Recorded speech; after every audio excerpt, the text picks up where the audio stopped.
안녕하세요. 유노스톡입니다. 네, 되게 어색한데 오랜만에 네. 우리 오리나 연구원이랑 점심시간에. 그냥 점심시간 빼가지고 미안해요. 아닙니다. 덕분에 피자 시켜 먹고. 시작한 요즘 제가 좀 정신이 없어서 요즘 뭐 아까 내가 시작할 때 물어봤더니 자료 나오고서 어땠어요? 그랬더니 아니 뭐 자료 나오고서는 20% 조금 올랐습니다. 20% 올랐다고 하더라고요. 하나 마이크론이라고. 하여튼 최근에 어떻게 했던 간에 그 오리나 연구원 전에 자료에도 나왔었지만 작년 11월 이후에 챗 GPT 열풍 오고 전반적으로 이게 IT 전체적으로도 확산되는 것 같아서 오늘 하여튼 후공정 변화 이쪽 반도체 후공정 분야에 대해서 좀 공부하는 시간 가지려고 하는데 하여튼 남대종 팀장한테 많이 배웠죠? 네, 많이 배웠습니다. 아직도 뭐 배우고 있긴 하지만 그래도 계속해서 많이 배우고 있습니다. 공부한 거랑 그런 거 갖고 저도 공부 좀 하고 가려고. 근데 많이도 올라가지고 ISC랑 하나 마이크론이 탑픽인 것 같은데. 네, 그렇게 두 개 선호주로 말씀드리고 있습니다. 후공정 공부를 하도록 할까요? 네. 오리나 연구원? 네. 오리나 연구원은 옷이 되게 이쁜데요, 오늘 진짜로? 감사합니다. 아까 저한테 살쪄 보인다고 하신 거 아니, 아니까. 약간 살쪄 보이니까 더 이쁘다는 뜻인데. 아, 그런가요? 그럼. 건강해졌다. 난 살쪘다는 게 악플이지만 당신은 네. 살을 안 찌고 항상 멋지게 날씬한 것 같아요. 저도 많이 쪘다가 최근에 다시 몇 년 됐죠, 빼기 이제? 시작했습니다. 저 이제 만으로 한 2년 정도 돼가고 있습니다. 일찍 데뷔시켰네, 그래도. 네. 그때. 알겠어요. 우리 전부 다 별로 힘이 없는 채로 하는 것 같게 너무 네. 티가 나는데 네. 힘 좀 내가지고 우리 네. 점심시간이지만 녹음하도록 합시다. 그리고 네. 원래 그거 하고서 해야 되지? 유노스터. 아니요, 그거는 이제 좀 사람이 많을 때 하는 건데. 오늘 해야 되나요? 해야 된다고 합니다. 당신이 하려고 그랬는데 야 이거 귀찮다 이거지 지금. 아니요. 알았어요. 네. 유노? 유노 하면 당신 스톡하는 거야. 네. 유노. 유노? 스톱.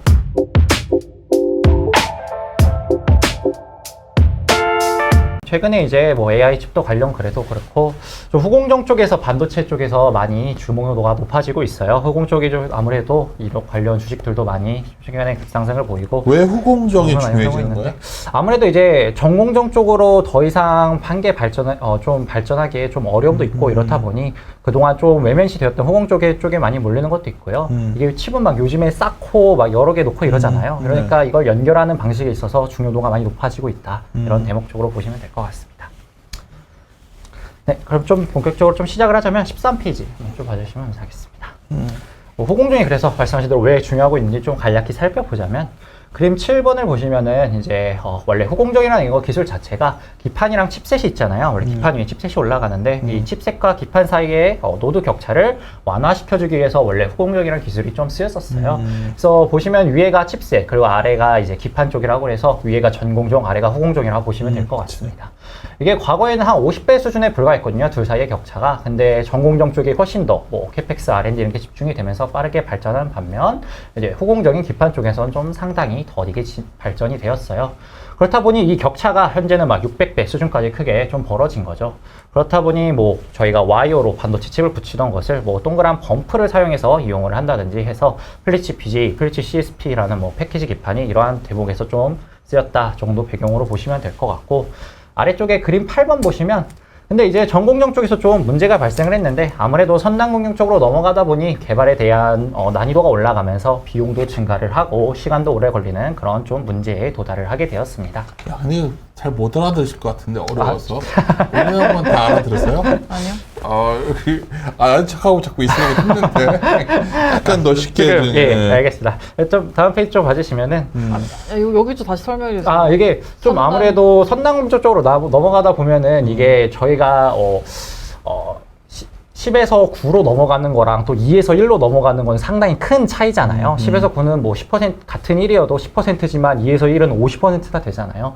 그런 대목 때문에 이제 아무래도 점점 더 노드스가 작아질수록 좀 난이도가 많이 증가를 하게 되어서 그런 좀 문제점에 봉착을 했다 보시면 될 것 같아요. 그래서 전공정 쪽에서 이런 좀 개발에 있어서 좀 어려움을 많이 겪기 시작했습니다. 네, 다음 페이지 쪽 가주시면은 처음에 이제 그래서 반도체 칩 업체들이 선택한 방식은 이런 전공정 쪽에서 한계를 극복하기 위해서 칩의 크기 자체를 처음에는 되게 크게 만들었어요.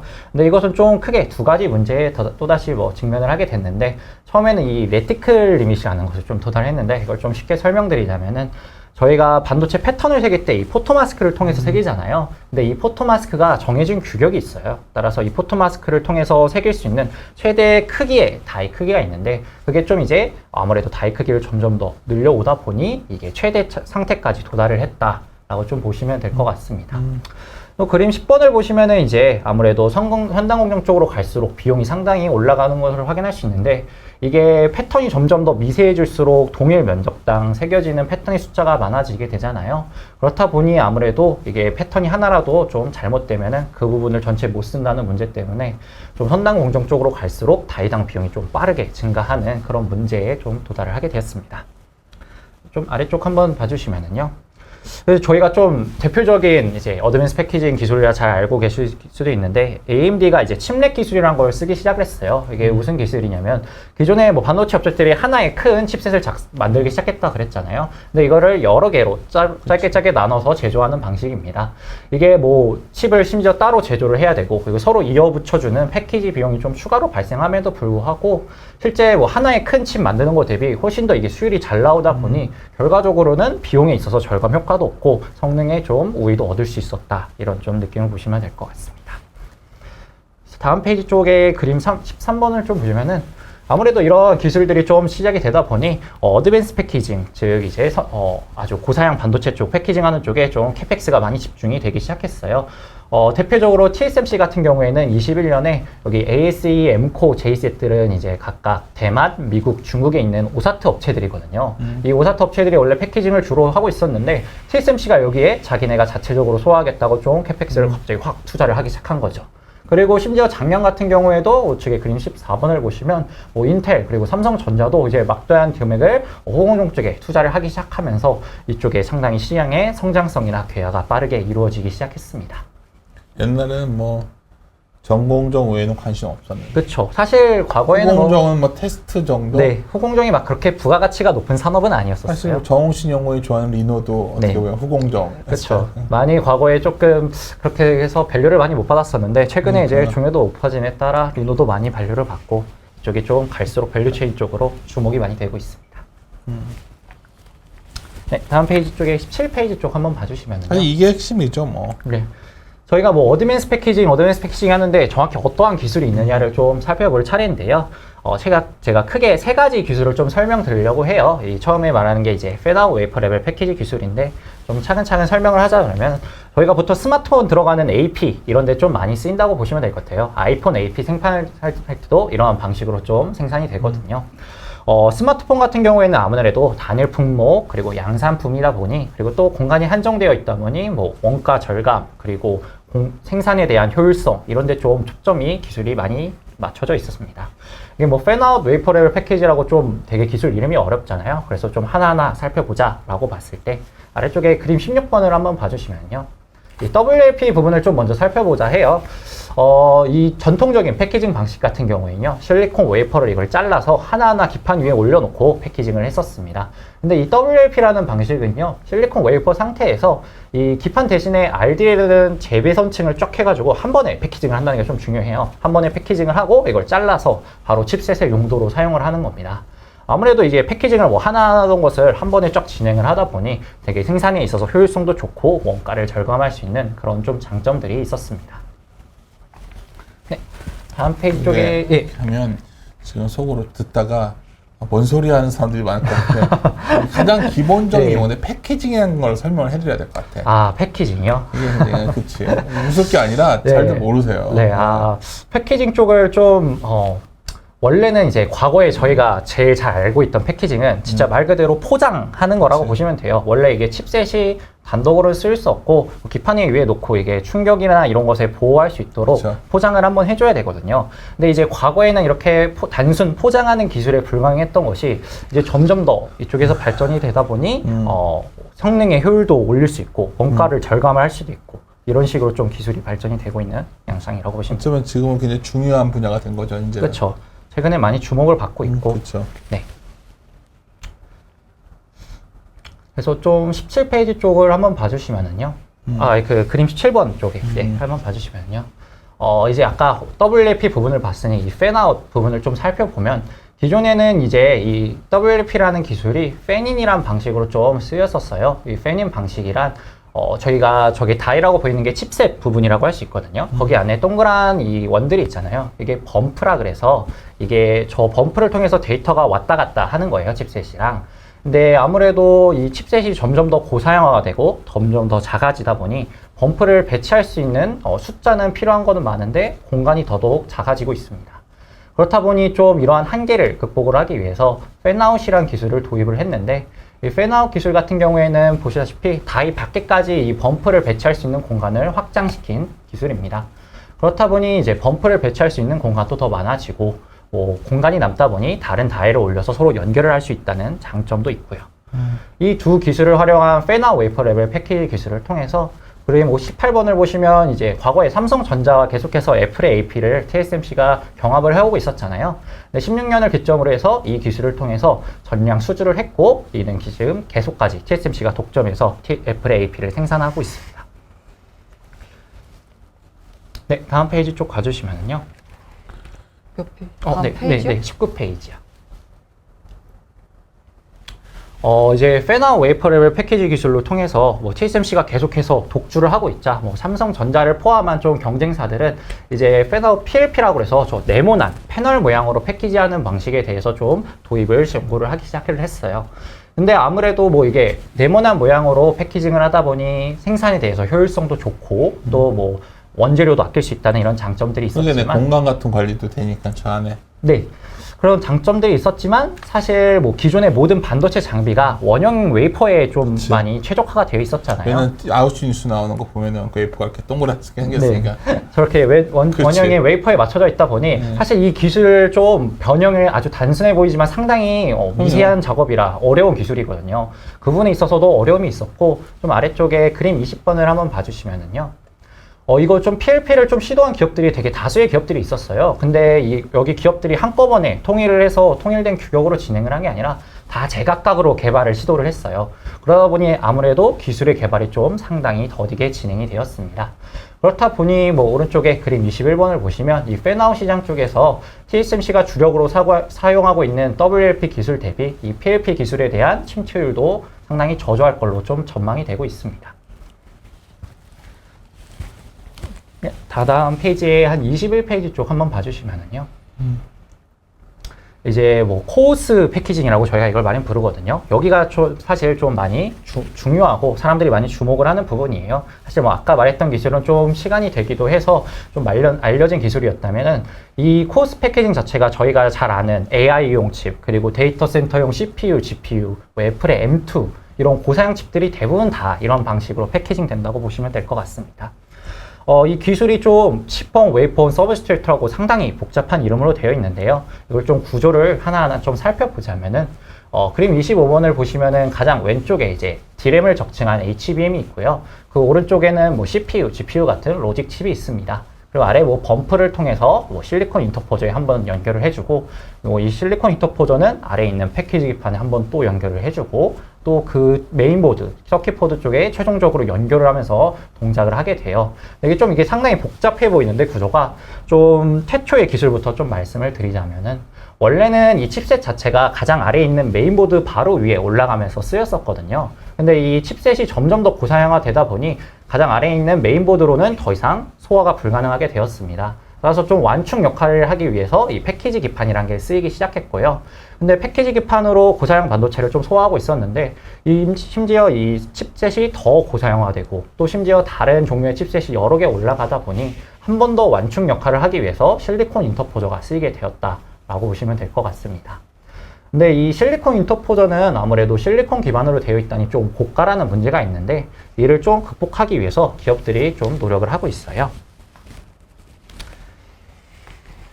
다음 페이지에 그림 27번을 봐주시면은요. 대표적으로 인텔 같은 경우에는 이제 EMIB라는 방식을 써요. 저희가 패키지 기판 위에 실리콘 인터포저가 올라간다고 말씀을 드렸는데 이 실리콘 인터포저가 패키지 기판 내부에 필요한 부분만 삽입을 해서 사용을 하는 방식입니다. 아무래도 이 실리콘 인터포저를 좀 덜 사용을 하고 그리고 독단적으로 쓰이지 않더니 구멍을 뚫는 저 TS발이라는 공정이 사실 상당히 고난이도 공정이거든요. 그래서 이러한 부분도 불필요해서 공정에 대한 난이도도 낮출 수 있었습니다. 네, 좀 아래쪽 보시면은 뭐 대표적으로 이제 EMIB가 적용된 제품으로는 뭐 올해 초에 출시된 데이터 센터용 CPU, 뭐 이 사파이어 레피지가 EMIB 방식으로 패키징 됐다고 보시면 될 것 같습니다. 이게 그 네.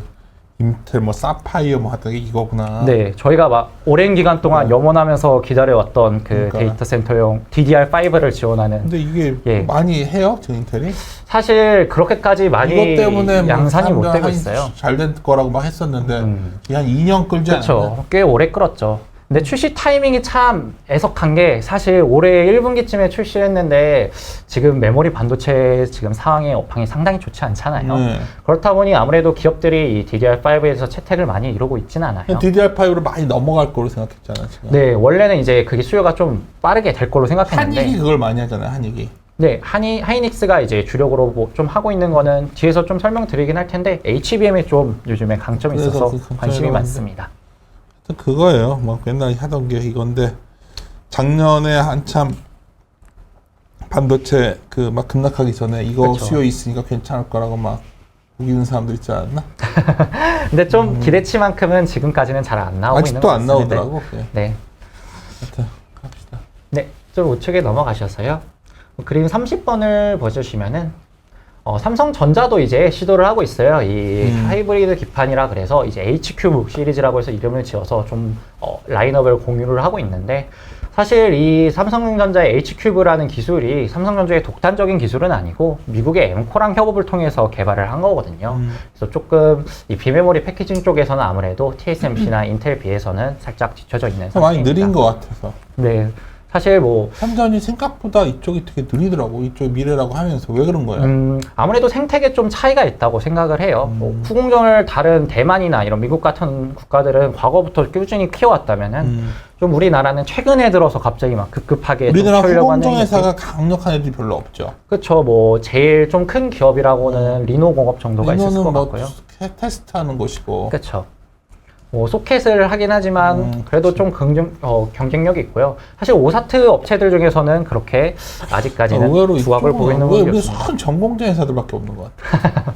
집중이 많이 아무래도 다 그것만 그쪽으로 공부해. 된것 반도체 같아요. 예. 중소형자면 다 전공자만 공부하는데 제대로든 하여튼 이게 중요해진다니까. 갑자기 좀 되게 점심 시간이어서 졸리고 막 하다가 갑자기 지금 오리다이고도 졸렸을 텐데 왜 졸리냐면 잘 모르겠는데 당신이 못한 게 아니라 어려워가지고 아, 그쵸. 여러분들은 못 알아들으시는 네. 분들 어려운 거예요 지금 내용이. 저도 이제 어렵죠. 공부하기 위해서 많이 노력을 했었는데 우리하고 안 어려요?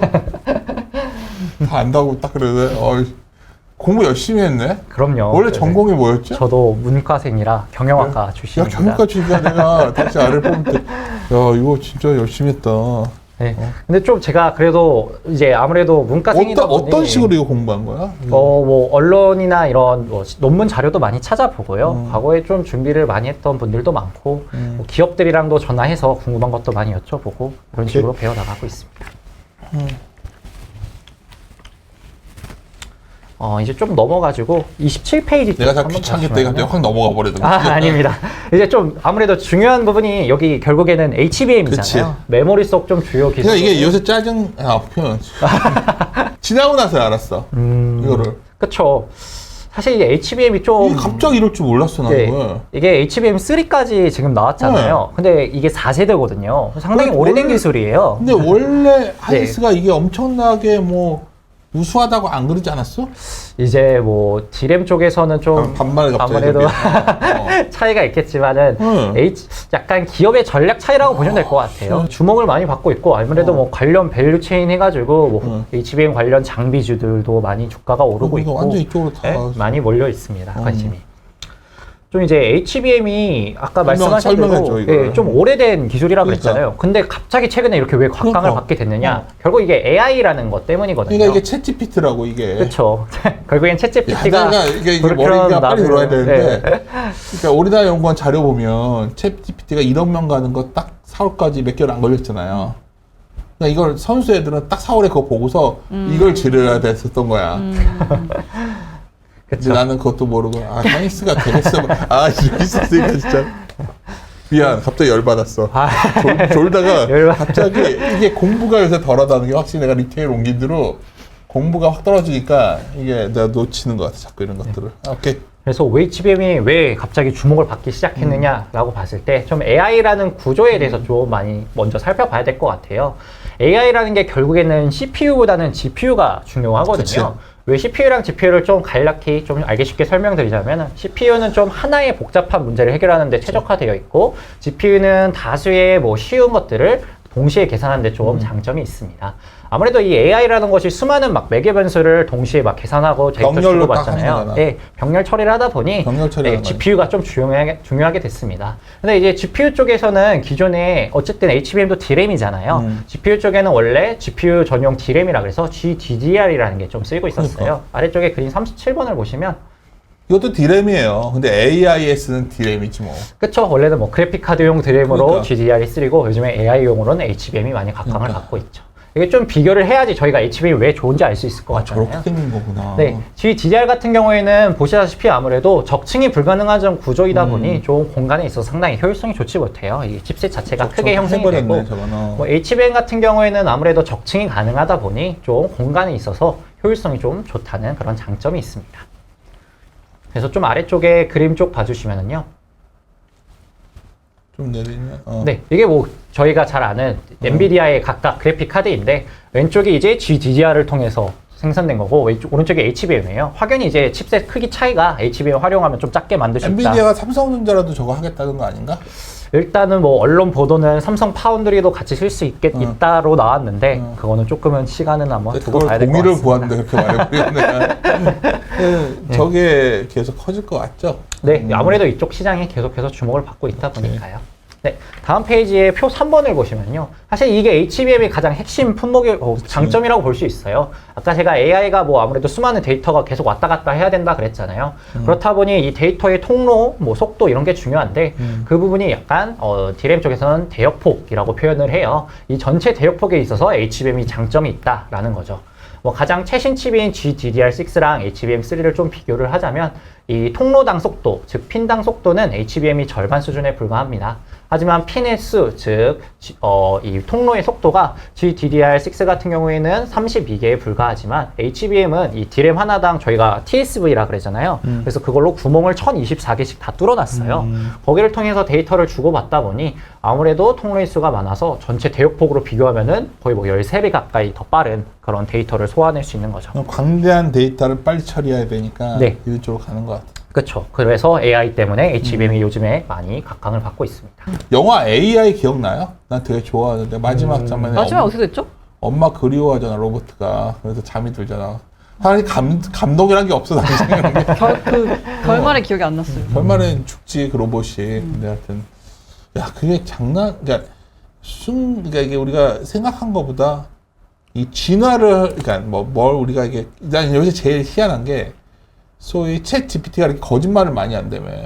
인간한테 배워서 거짓말하는 거 아니야? 그렇죠. 결국엔 걔도 뭐 인터넷에 있는 우리 정보들을 데이터를 봤더니 거짓말을 하는 거야. 그게 놀랐다는 거야.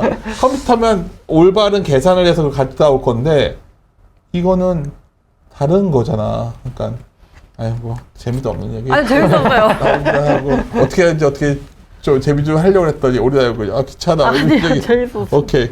네, 그래서 오른쪽에 그림 42번을 보시면 여기서 이제 전문님이 아까 말씀하신 놓친 하이닉스의 점유율이 HBM 점유율이 나오고 있는데 아무래도 SK 하이닉스가 지금 엔비디아 쪽으로 주력으로 납품을 하고 있거든요. 뭐 아무래도 엔비디아가 좀 AI 관련 칩을 많이 만들다 보니 지금 절반 이상을 차지하고 있는 것으로 보여요. 근데 좀 이게 놀라운 거야. 예. 그 한익이 이럴 줄은 삼성한테. 야, 진짜. 근데 조금 긍정적인 부분이 있다면 그래도 전자 입장에서 봤을 때 아무래도 아직 삼성전자가 HBM이 이렇게 많이 각광을 받을지 모르고 좀 많이 준비를 해오진 않았던 건 사실이에요. 그렇다 보니 좀 근데 왜 양산에 아직까지 이게 예. 제대로 안 되냐는 거지. 시간이 좀 지났는데 본격적으로. 본격적으로라고 하기에는 뭐 AI가 각광을 받기에는 뭐 1년도 채 지나지 아직 않았으니까요. 그게 얼마 안 됐으니까. 네. 그래서 뭐 전자도 이제 뭐 오늘 뉴스 나온 것도 보니까 AMD 쪽이랑 이제 협업을 통해서 삼성전자가 공급을 한다고 삼전을 하더라고요. 파트너로 많이 삼는 것 같던데. 네, 아무래도 규모가 전자가 조금 크니까 그쪽으로 해서 많이 시도를 하는 것 같습니다. 그렇다 보니까 뭐 시장 조사기관이 이제 전망하기로는 전자에 대한 이 HBM 점유율은 좀 향후에는 좀 높아질 걸로 전망을 하고 있습니다. 마이크로는 못 쫓아올 것 같죠. 투자를 안 해놔가지고. 마이크로는 원래도 좀 선단공정 쪽에 보수적으로 꽤나 그러니까. 투자를 해요. EUV도 잘 안 쓰기도 하고. 우리나라 둘이서 이거 독점할 것 같아서 이게 대박인 것 같은데. 내가 봤을 때는 네. AI 이렇게 터질 줄 모르고 있다가 그렇죠.